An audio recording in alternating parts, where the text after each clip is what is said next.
Olá, sejam muito bem-vindos ao Narrativas Antagonista, fato do dia, o Enem da lacração. Gente, você já deve ter visto isso por tudo quanto é canto nas redes sociais. Antes da gente entrar no tema, eu quero te fazer um pedido. Primeiro, agradecer que você já trouxe a gente aqui aos top 3 do IBEST Brasil, o Oscar da internet brasileira como o melhor site de política do país. A segunda coisa é que eu quero te fazer um pedido para você votar aqui embaixo na gente. Não demora 10 segundos. Eu quero comemorar com você esse prêmio para o antagonista, melhor site de política do Brasil. E nós vamos falar dessa história do Enem como? Eu vou trazer para vocês os fatos, a narrativa da esquerda, a narrativa da direita e a minha opinião. Eu sei que a temperatura está muito alta, as pessoas estão se xingando, tá uma coisa do outro mundo, mas é um caso importante porque tem a ver com a educação do Brasil, com o futuro do nosso país e a gente precisa ter esta sanidade para debater. Já vai deixando aqui o seu like, compartilhando o vídeo. Vamos lá. Fato do dia. Bom, vamos lá ao fato do dia, o Enem da lacração. Já tem deputado querendo levar o ministro da Educação, Camilo Santana, a prestar explicações no Congresso Nacional sobre o conteúdo da prova do Enem. Além disso, a Frente Parlamentar da Agropecuária fez uma nota oficial que questiona principalmente 3 questões do Enem. E a nota começa assim: a Frente Parlamentar Agropecuária aguarda posicionamento urgente do governo federal brasileiro sobre questões de cunho ideológico e sem critério científico ou acadêmico dispostas no Enem, prova de admissão à educação superior aplicada pelo Ministério da Educação. Essa nota traz as questões que foram feitas, colocando alguns dados, e traz também dados oficiais. E quais são as questões mais problemáticas que apareceram? Vamos lá. Teve uma que está bem famosa, que é a questão 89, que fala da agricultura no Cerrado. E é uma questão que indiretamente critica até a Embrapa, que é o seguinte: no Cerrado, o conhecimento local está sendo cada vez mais subordinado à lógica do agronegócio. De um lado, o capital impõe os conhecimentos biotecnológicos como mecanismo de universalização de práticas agrícolas e de novas tecnologias. E por aí vai. Tem também uma outra questão, que é a questão 71, que ela vai tratar da corrida espacial, a nova corrida espacial, que é financiada por bilionários. A outra questão que deu problema, segundo a Frente Parlamentar do Agronegócio, é a questão 70, que critica toda a lógica do agronegócio. O trecho, que é utilizado nessa questão, ele diz: parto da compreensão central de que a lógica que gera o desmatamento está articulada pelo tripé grileiros, madeireiros e pecuaristas. Essas são, vamos dizer, os pontos que estão ali sendo questionados pela Frente Parlamentar do Agronegócio. Mas tem alguns outros que também chamaram a atenção. A questão de número 85, ela traz um erro fático, e por causa desse erro fático, nenhuma das respostas que está ali é possível. Vamos lá. A torcida do Fluminense inicia um movimento para mudar a letra de uma das músicas mais populares das arquibancadas tricolores. Grupos pedem a remoção do termo mulambo imundo, em uma provocação direta ao Flamengo. Isso realmente está acontecendo. Aí vem. Mulambo é um termo que surgiu em Angola na época da escravatura. Mentira! Mulambo vem de uma língua ancestral angolana, uma das 2 principais. Tem umbundo e quimbundo. O quimbundo é o idioma do qual se origina esse termo mulambo, Mulambo quer dizer farrapo ou esfarrapado. Por isso que sua mãe diz, você está saindo todo mulambento, que a sua roupa é uma roupa que não está adequada, está em farrapos. É isso o que quer dizer esse termo. Não surgiu na época da escravatura, tá? Já tinha. Aí diz, e eles eram chamados de mulambos pelos senhores de engenho. Outro erro fático. Se o termo é de lá de Angola e o senhor de engenho está aqui no Brasil, já tem um erro ali. E depois que senhores de engenho, brasileiros em geral, africanos escravizados e um monte de gente que veio para o Brasil, todo mundo começou a chamar todo mundo de mulambo. Quem está mal vestido, quem está com uma roupa ruim é mulambo, ok? E aí ela pergunta qual mudança no comportamento social a proposta reportada no texto reflete. Rejeição de costumes elitistas, repulsão de condutas misóginas, condenação do preconceito racial, criminalização de práticas homofóbicas ou contestação do comportamento machista. Nós sabemos que seria C, a que eles querem. Condenação do preconceito racial. Mas a rigor isso existe? Essa questão traz isso? É algo que está sendo discutido. A outra questão é com o tema da redação. O tema da redação do Enem, que foi aplaudido por muita gente, porque ele é importantíssimo, teve publicação da Janja, mas vamos atentar para a redação do tema da redação, ok? Porque a redação do Enem é para avaliar o quê? A capacidade de se expressar por meio de textos da melhor forma possível, utilizando as regras da gramática. Então vamos ver como é que o Enem, a prova, se expressa em redação. Desafios para o enfrentamento da invisibilidade do trabalho de cuidado realizado pela mulher no Brasil. Quem vai avaliar a redação não sabe redigir, porque está muito ruim. Tanto que várias pessoas entenderam errado. Você está vendo nas redes muita gente comemorando, que estão falando da valorização da mulher, quando não é. Presta atenção de novo. É para enfrentar a invisibilidade desse trabalho de cuidado. É só visibilidade. Não tem a ver com justiça, não tem a ver com equiparação, não tem a ver com nada. E você vai ver assim, pessoas entendendo, eu já vi pessoas entendendo que o tema era sobre cuidadores de idosos. Então assim, a redação está muito confusa e é para avaliar redação. Agora vamos a como a lacração entendeu isso.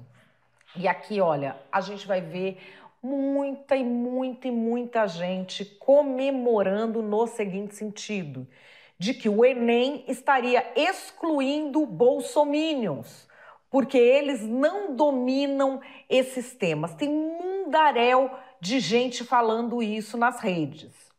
E aqui tem um tweet que ficou famoso, e se você pegar esse exato texto, muita gente tuitou a mesma coisa, inclusive jornalistas. O Enem está impossível para os bolsoafetivos, não vai faltar um. Entre os temas abordados estão Caetano Veloso com a música Alegria, Alegria, Paulo Freire e a pedagogia da autonomia, Tela de Lazar Segal, valorização da identidade indígena, machismo com a personagem de O Jetson sendo vítima de piada preconceituosa, envelhecimento da população, história da Palestina, migração de judeus para o Brasil, espetáculo de danças em que mulheres apareciam sem a parte de cima da roupa, trechos dos escritores Itamar Vieira Júnior, Conceição Evaristo e Machado de Assis, ditadura militar no Brasil e censura imposta no período, mudanças climáticas e aquecimento global. São duas coisas. Uma, os temas em si que estão sendo comemorados e depois esta comemoração por haver uma triagem ideológica.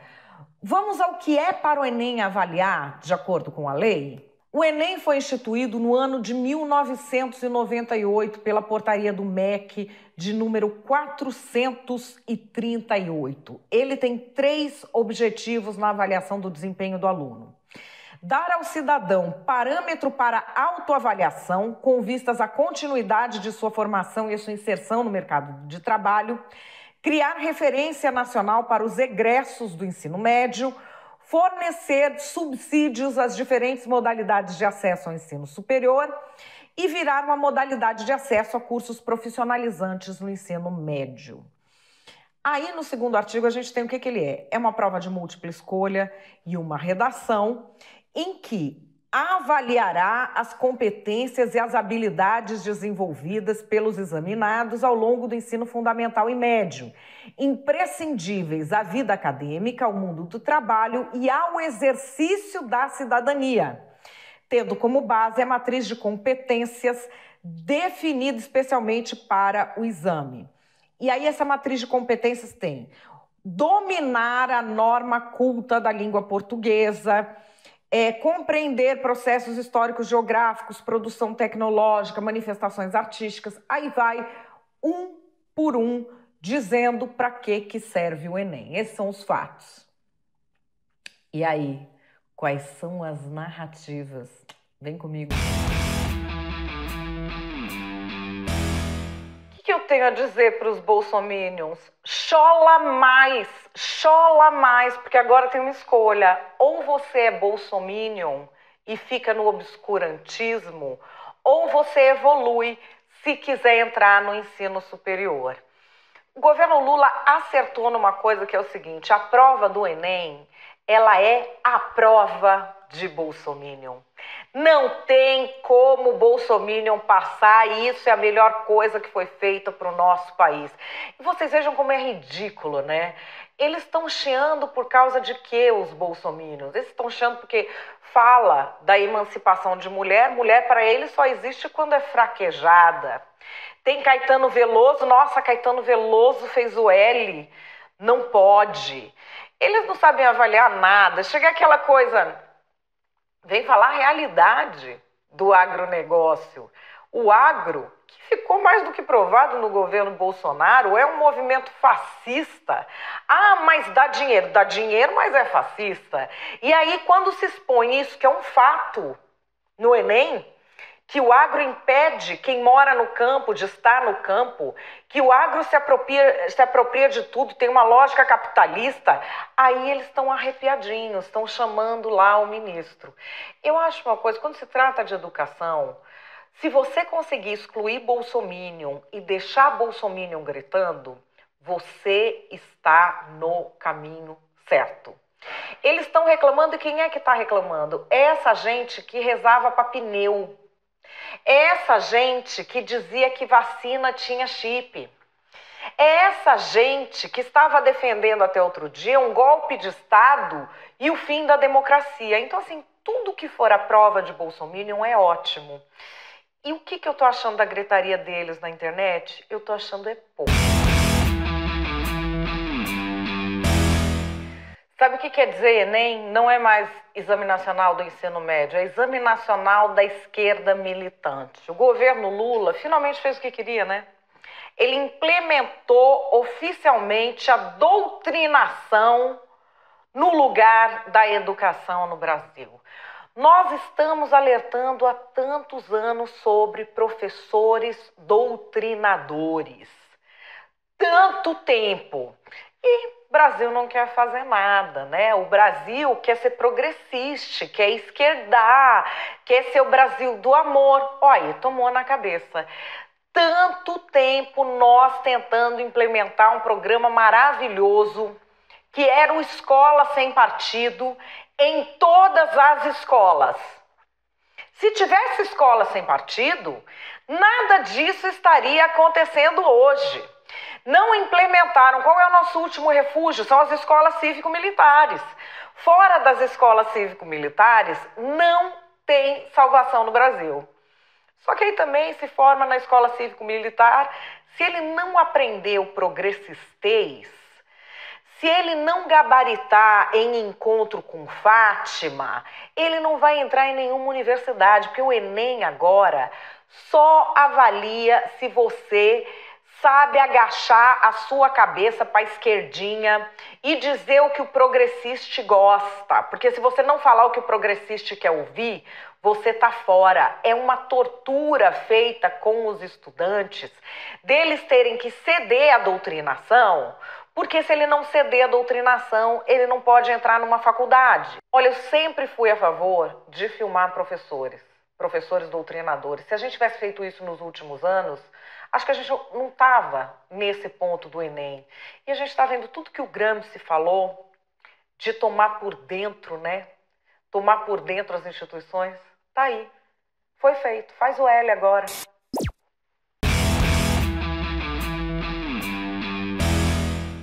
Depois disso, qual é a minha opinião?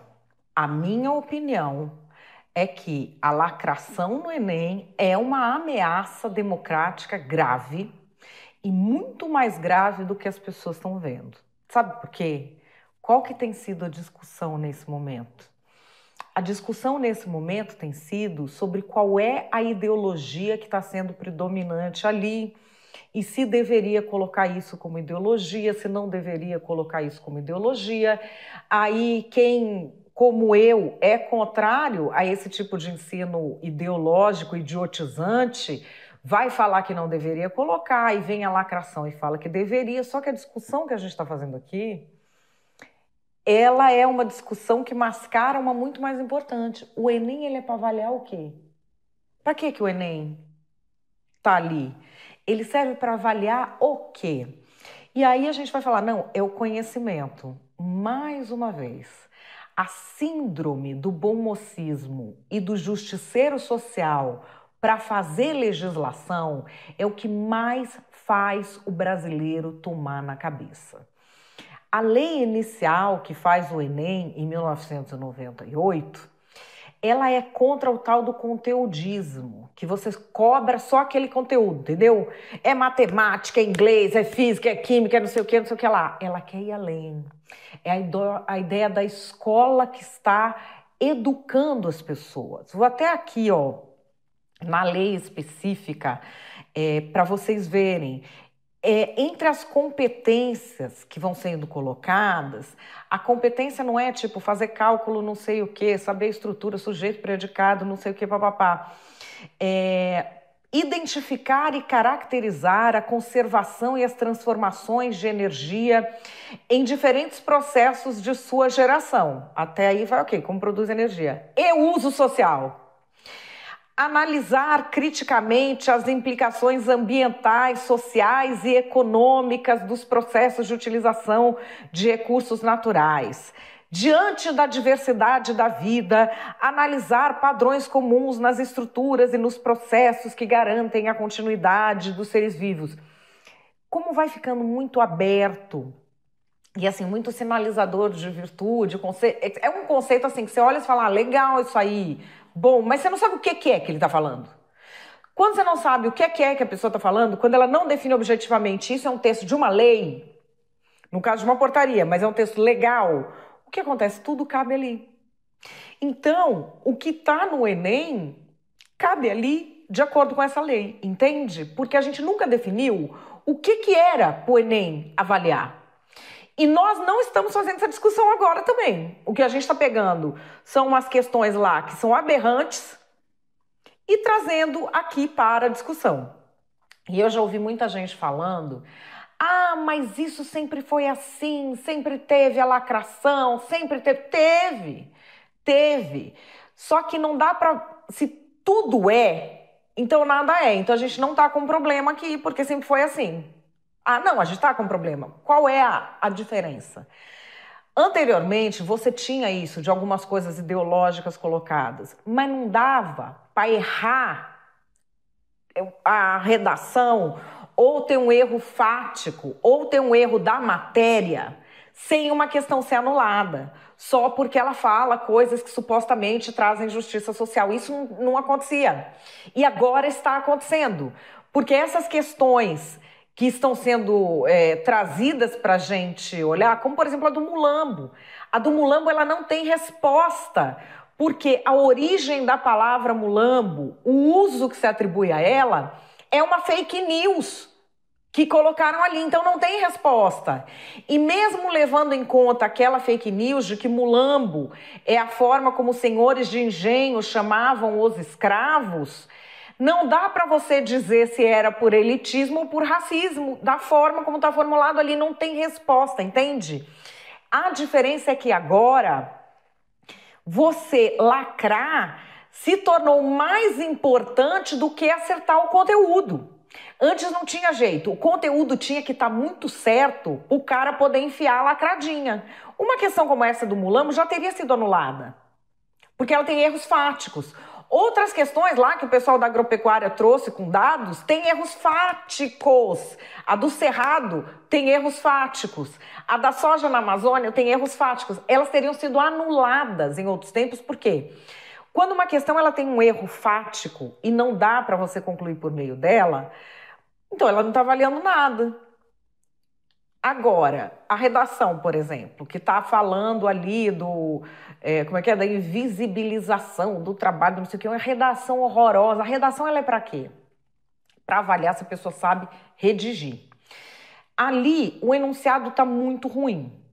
Mas tem dois textos que, vamos dizer, são a gambiarra para a pessoa entender do que está falando o enunciado. Porque a redação da redação, ela é tão ruim que só com aquilo você não entende do que é para falar. Aliás, os inteligentinhos da internet não entenderam. Eles acham que é para fazer justiça com relação ao tanto que a mulher faz de trabalho doméstico, quando não é isso que está escrito lá. É enfrentar o fato disso ser invisível. Não tem nada a ver com fazer justiça. Nem os inteligentinhos entenderam. Entende? É algo problemático. A redação é para quê? Para fazer um raciocínio lógico. Diante daquela afirmação, não tem como fazer raciocínio lógico. Então, o que os alunos fazem? A gente tem visto isso. Eles tangenciam o tema. Quando você treina uma geração para isso, é muito mais grave do que simplesmente ter uma ideologia. Você está treinando as pessoas, primeiro, para não raciocinar. E depois para repetir bovinamente o que uma maioria poderosa quer ouvir, para que ela tenha acesso a coisas que deveria ter direito por mérito. Isso não é só uma ameaça à democracia, isso é uma violação de direitos humanos, que não está sendo tratado assim, eu não sei por quê. Esse Enem, do jeito que ele está, ele é uma dupla violação ao artigo 26 da Declaração Universal dos Direitos Humanos. Em seu inciso 1º, ele diz que o ensino técnico e profissional deve ser generalizado. O acesso aos estudos superiores deve estar aberto a todos em plena igualdade em função do seu mérito. Esse mérito não pode ser ideológico. Declaração dos Direitos Humanos, não é por ideologia que você está filtrando as pessoas, que essa é a comemoração que o Lula afetivo está falando, o Bolsominion não entra. Isso é uma violação de direitos humanos. E mais, você colocar questões que são morais, que tem ali, tem diversas questões que são morais que estão ali no meio que o pessoal está reclamando na internet. Num exame para menores de idade, também é violação de direitos humanos. Porque aos pais pertence a prioridade do direito de escolher o gênero de educação a dar aos filhos. Você não pode colocar a lacradinha sem a permissão dos pais. Então, assim, a gente está diante de uma coisa gravíssima que está sendo tratada como só mais um capítulo da guerra cultural. Na verdade, o Enem da lacração é uma pancada na democracia brasileira e, a continuar assim, pode significar que hoje a galera não está arrumando encrenca porque não quer arrumar encrenca. Amanhã não vai arrumar encrenca porque não será mais possível abrir a boca.